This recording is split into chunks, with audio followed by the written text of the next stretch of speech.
Sa bro. Uy, nandun na pala kayo.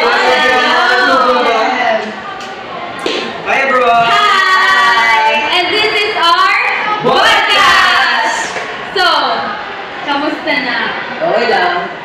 Guys, lumipas na ang first quarter. Stressful.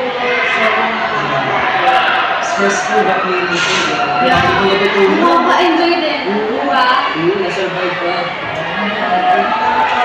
Kasi ang dami pinapagawa, pero kaya naman. Eh, paano na kaya yung ibang mga units? Bawal, nakakapagtaka. Yeah. Next time we're Yeah. Let's find out. Yes! Let's go! So, I am Elena Filias Espadilla. I am YUM student, grade 12 YUM student. How was your experience being a YUM student? As a YUM student, ang na-experience ko po ay masaya dahil as a transferee po, parang nakalanghap ako ng bagong hangin, yung gano'n. Nagkaroon ako ng bagong kaibigan at nagkaroon ako ng inspiration sa araw-araw sa pagpasok ko sa school.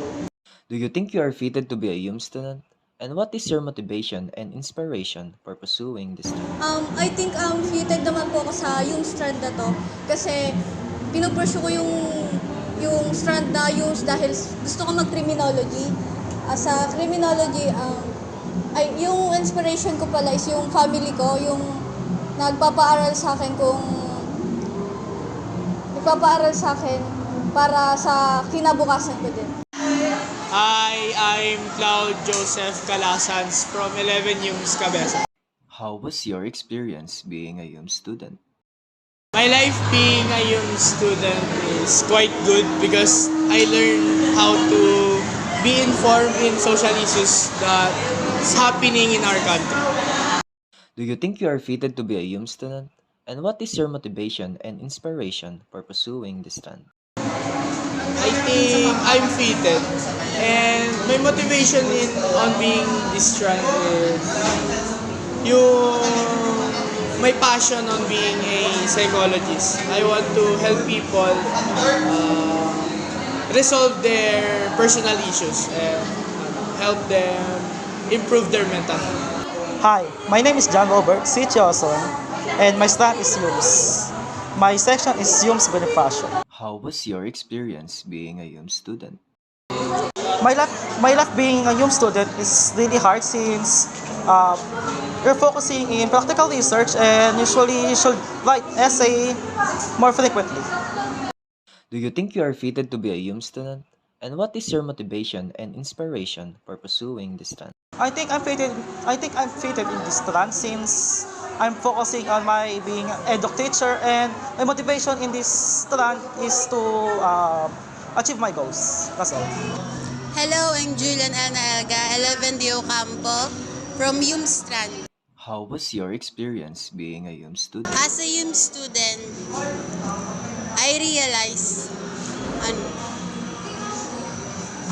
yung mga problema sa society natin, mga problema na dati hindi ko masyadong naiisip, and ngayon seryoso na ako sa mga ganung problema kasi na-realize ko lahat tayo maapektan ng mga ganung problems. And as a YUM student, naintindihan ko na rin yung mga komplikadong paraan ng pag-iisip ng iba't ibang klase ng tao dahil nakakapag-interaction ako sa iba't ibang klase ng tao araw-araw. And we try to understand each other, my friends and schoolmates and classmates. Do you think you are fitted to be a YUM student? And what is your motivation and inspiration for pursuing this study? I think I'm fitted to being a YUM student because human mind and our society has always been a subject that I am interested into studying, and gusto ko mag-pursue ng course sa strand na to, gamit ang strand na to, and ang nag-motivate sa akin na magpatuloy sa strand na to ay ang aking pangarap na hindi pa ako masyado sure, and I don't feel compelled to tell, pero I'm motivated also by my friends and Thank you all family. for the support and sharing this video sa mga tumambay sa broadcasting namin. Kung mayroon kayong suggestion, tips, and advices para sa mga young student, please comment nyo lang. And that is all. Thank you for watching. Bye!